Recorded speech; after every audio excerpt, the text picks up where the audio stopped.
નમસ્કાર, ગુજરાતના સૌથી મોટા ઓટીટી પ્લેટફોર્મ બીબી ન્યૂઝ ગુજરાતમાં હું સુભાષ આપનું સ્વાગત કરું છું।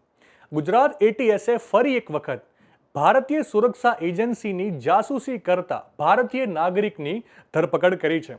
અગાઉ આ પ્રકારે હની ટ્રેપમાં ફસાઈને અનેક લોકો પાકિસ્તાનના એજન્ટોને આ પ્રકારની માહિતી આપતા હતા અને ઘણી વખત કેટલાક રૂપિયાની લાલચમાં પણ મહત્વની માહિતી ત્યાં પહોંચતી હતી। આ વખતે પકડાયેલો આરોપી ઓખા પાસે રહેતો હતો અને એક ખાનગી કંપનીમાં કામ કરતો હતો। આ સમગ્ર માહિતી એટીએસને મળી છે અને તેની ધરપકડ કરી કાયદેસરની કાર્યવાહી શરૂ કરી છે।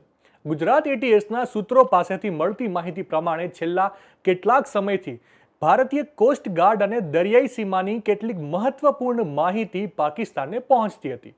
આ સમગ્ર મામલે કેટલાક દિવસથી ગુજરાત એટીએસની ટીમ ઓખાના એક વ્યક્તિને ટ્રેક કરી રહી હતી, જેનું નામ દિનેશ ગોહિલ હોવાનું સામે આવ્યું છે।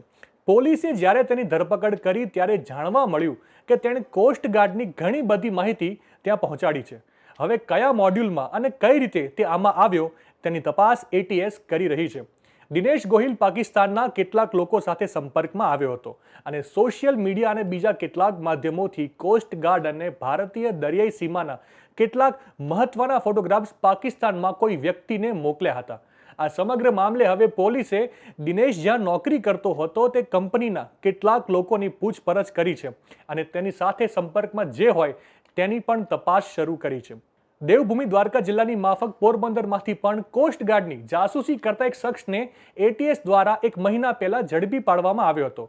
એક મહિના પહેલા ગુજરાત એટીએસની ટીમને બાતમી મળી હતી કે પોરબંદરનો એક શખ્સ કેટલાક સમયથી પાકિસ્તાની આર્મી કે જાસૂસી સંસ્થા આઈએસઆઈના અધિકારી કે એજન્ટના સંપર્કમાં છે।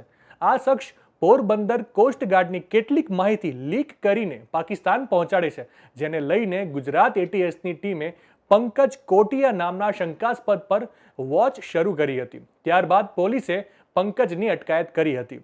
ગુજરાત એટીએસે આરોપી પંકજની અટકાયત બાદ પૂછપરછ હાથ ધરતા તો પોરબંદર કોસ્ટગાર્ડ જેટી તથા જેટી ઉપરની ભારતીય કોસ્ટગાર્ડની બોટોની સંવેદનશીલ માહિતી સોશિયલ મીડિયાના માધ્યમથી પાકિસ્તાન મોકલી આપતો હોવાનો ખુલાસો થયો હતો। ત્યારબાદ એટીએસ દ્વારા તેની સામે ગુનો નોંધી ધરપકડ કરવામાં આવી હતી। નવા સમાચાર, નવી અપડેટ સાથે ફરી મળીશું। ત્યાં સુધી મને રજા આપશો। નમસ્કાર।